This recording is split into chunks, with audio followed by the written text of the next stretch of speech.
मालेगावच्या ईदगाह मैदानावर फडकविला पॅलेस्टाईन झेंडा। पाहूया सविस्तर बातमी। मुस्लिम समाजाचा पवित्र सण म्हणून रमजान ईद या सणाची ओळख आहे। देशभरात आणि राज्यात आज रमजान ईद मोठ्या उत्साहात साजरे होत आहे।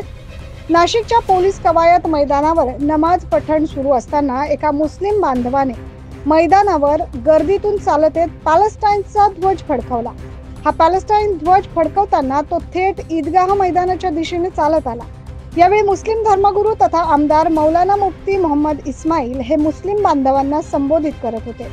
दरम्यान याविषयी धर्मगुरू मौलाना मुफ्ती यांना माध्यम प्रतिनिधींनी याबाबत विचारले असता त्याच्याशी माझा काहीही संबंध नहीं असं त्यांनी सांगितलं। कहीं इंसानों पर जुल्म होता है, हर इंसानियत का दर्द रखने वाले की जिम्मेदारी बनती है कैसे मजलूम लोगों की हिमायत करें, उन मजलूम लोगों को उनका हक मिले, उसके लिए हम कोशिश करें। हम हिंदुस्तान में हैं और फ़लस्तीन यहाँ से इतनी दूर है कि हम उनके लिए कुछ भी नहीं कर सकते, तो हमने लोगों को पैगाम दिया है कि हम नहीं कर सकते, लेकिन इस कायनात का बनाने वाला जो इसका मालिक है वो सब कुछ कर सकता है। हम उससे दुआ करें और यही दुआ इंशाअल्लाह उनको उनका हक दिलाएगी। एक बच्चा जो है वो झंडा लेके, उससे मेरा कोई ताल्लुक नहीं। आज हा प्रकार समोर आला नाशिकच्या मालेगाव येथे।